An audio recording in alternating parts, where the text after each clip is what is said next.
Isso, ele inclusive se diferencia do usuário de pedra só, ele acha que ele é totalmente diferente. E aí nós vamos entender por que isso acontecia, né? Isso acontecia outra vez por uma estratégia de mercado do tráfico. Hoje eu posso dizer para os senhores que eu vi isso até a semana retrasada, o tráfico, a gente não encontra mais maconha nas bocas, só se encontra o mesclado. Novamente, ele vai angariar outras pessoas que não fumam o crack, vão entrar nessa situação, porque o traficante vai dizer, eu não tenho cigarro de maconha, mas eu tenho um mesclado aqui, que experimenta que você vai gostar. E isso é uma estratégia de mercado do traficante, sem dúvida. Ele vai continuar comprando o crack, mas agora de uma forma que ele vai achar mais confortável e vai dizer para os seus colegas e outros, e nós vamos agregar mais uma população que antes não usava nem o farelo, nem a pedra, nem associava álcool, mas agora vai usar o mesclado. Esse mesclado tem sido a porta de entrada para usar crack, não só em São Paulo, nós estamos hoje fazendo um trabalho, tentando ver com os usuários de crack, em que momentos que eles buscam, em que momento eles querem cessar o uso. Assim, o que passa pela cabeça deles, que eles decidem procurar um tratamento ou algum tipo de ajuda para cessar o uso. E todos, sem exceção, nós entrevistamos uns 80 usuários, respeitando a forma de pegar cadeias diferentes de usuários para que não haja viés, e todos iniciaram o uso com o mesclado. E, assim, outra coisa que eu trago aqui para os senhores, né?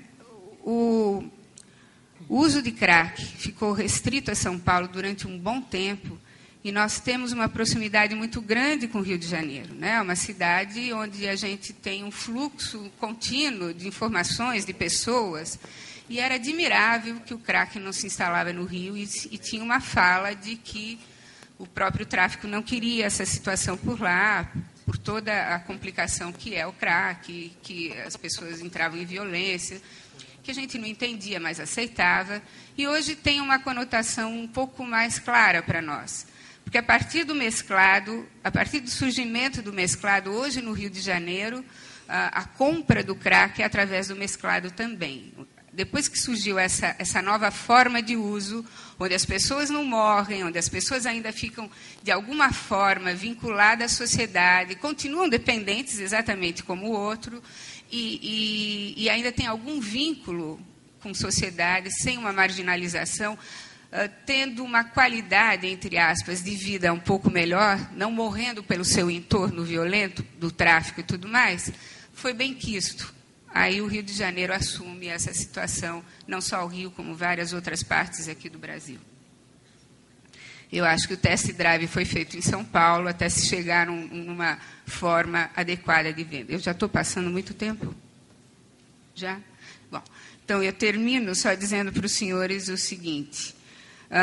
Hoje, o usuário de crack, ele tem algumas estratégias para sobreviver a essa cultura. Hoje a gente sabe que ele aprendeu várias estratégias, sabe viver com o tráfico, sabe viver com a polícia, sabe lidar com a fissura, e alguns ainda continuam com algum vínculo na sociedade. Com isso, hoje a estimativa, que era de 1 ano, hoje se prorroga. Hoje é de 5, a gente encontra usuários de 10 anos, por conta das estratégias um pouco empíricas que eles desenvolvem. Eu agradeço a atenção.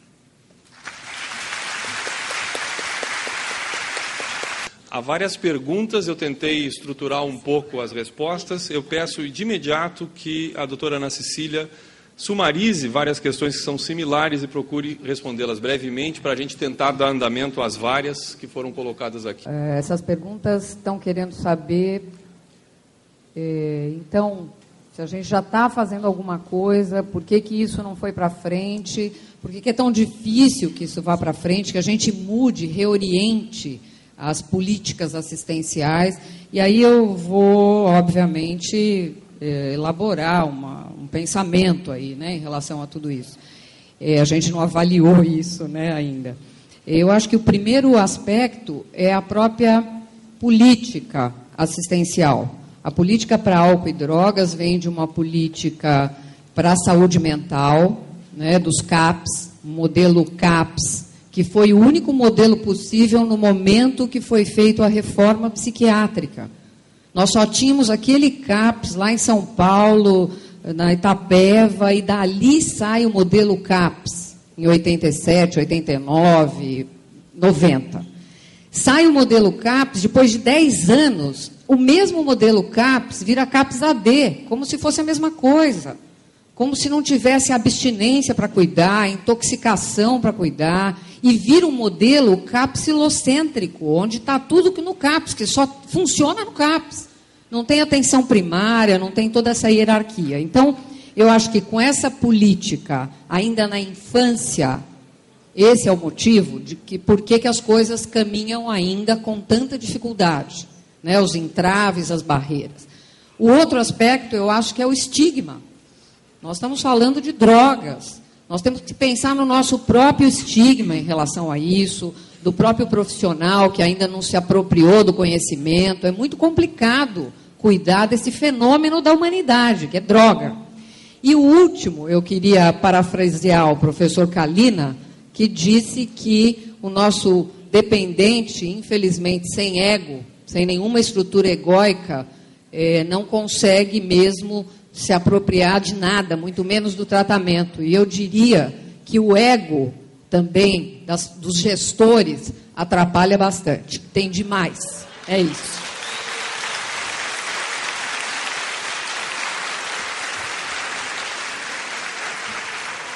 Há uma colocação feita para o Dr. Javier, que eu vou tentar passar para um portunhol. A questão tem a ver com comunidades terapêuticas, con la cuestión de la rigidez de los locales donde hay una mayoría de personas que no tienen una equipe técnica y utilizan los pacientes para trabajar y orar. Y es el famoso tripé espiritualidad, disciplina y trabajo. Ese es un modelo muy común en Brasil. La pregunta es, si ustedes tienen en su país estadísticas de que este tipo de tratamiento sea mejor, peor, la cantidad de aceptación de este modelo por los pacientes. Bom, é uma pergunta importante, porque realmente no nosso país existe esse modelo. Existem muitas pessoas e muitos centros que o utilizam. No entanto, como eu dizia, ou como dizia a doutora, nós temos que trabalhar mais em medicina baseada em evidências. E o que vimos é que estes centros têm alta deserção e alta recaída por parte dos pacientes. São uma parte que, sim, influencia de forma positiva o apego ao tratamento. No entanto, não deve ser a única terapia. Estamos falando, então, de que quando um centro de tratamento utiliza apenas a questão religiosa e de disciplina como única estratégia, deixam de lado muitas ferramentas importantes. Falávamos da unidade psiquiátrica, por exemplo, que todos falamos sobre isso. O tratamento integral, o poder de dar atenção também à parte psiquiátrica, do ponto de vista psicoterapêutico, farmacológico, isso é muito importante. Muitas vezes entram pacientes nessas clínicas e não são avaliados adequadamente. Também podemos dizer, então, que estes modelos não contemplam a continuidade, muitos deles. Então, apenas vão à questão religiosa, se centram na questão religiosa, que vão existir, eles ajudam, mas não é a totalidade do tratamento. No nosso país, existem muitos grupos que se chama Nova Rede, e as pessoas entram a eles e trabalham junto com as famílias, os ex-residentes, né, que já estiveram internados, eles vão e dão seus testemunhos, vão seus depoimentos, e eles dizem, sim, me ajudaram a me apegar a uma religião.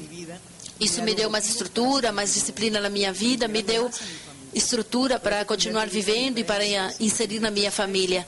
Mas temos que fazer a diferença entre esse aspecto da integração e um tratamento único a este nível. Também queria aproveitar para falar que nós Dentro do nosso tratamento, dentro da prevenção a recaídas, trabalhamos com o antidoping de consciência, de conduta e de abstinência. Geralmente fazem abstinência, que mantenha-se limpo, mas o viciado, quando começa a recair, com as atitudes, em primeiro lugar.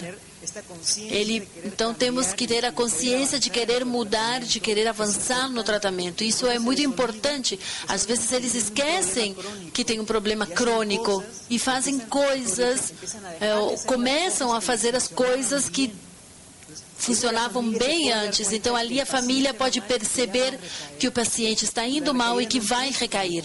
Então, a recaída não começa com o consumo, ela começa muito antes disso. Então, toda essa informação não é integrada nesses programas religiosos, muitas vezes. Em um estudo que realizamos em São Paulo, de follow-up de 12 anos de usuários de crack tratados, verificamos, dentre outros, padrões de uso prolongado e praticamente ininterruptos de crack ao longo desse período. Estamos nos perguntando sobre as condições e possibilidade dessa continuidade de consumo em longo termo. Menor pureza, diminuição da violência, autocontrole associado a outras atividades cotidianas. O crack não é uma droga de curto prazo? É a Andréa que me faz essa pergunta. André, eu também tive essa mesma curiosidade quando comecei a perceber que tinha usuários que iam além do 1 ano, ou 2, ou 3, ou 4. E dois trabalhos nós fizemos recentemente.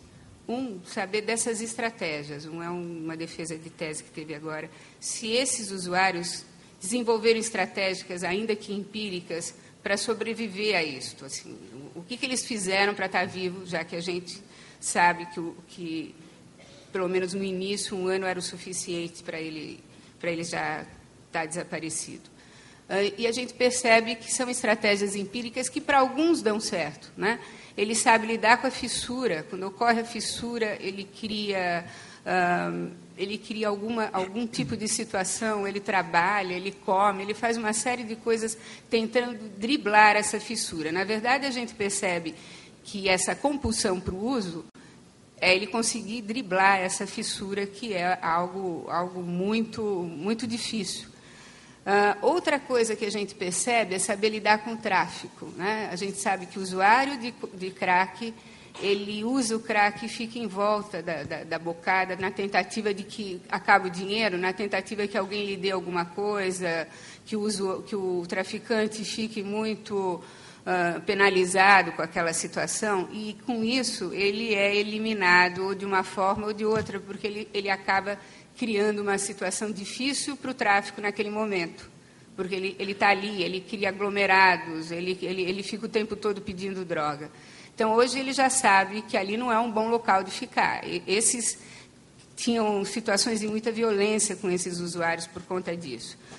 Então, sabe lidar com o tráfico, sabe lidar com a polícia. Hoje ele pode dizer, eu sou usuário, existe a nova lei, permite que ele seja um usuário e ele não vai preso, existe uma outra situação um pouco mais benevolente com ele. Hoje ele pode assumir ser um usuário para a polícia.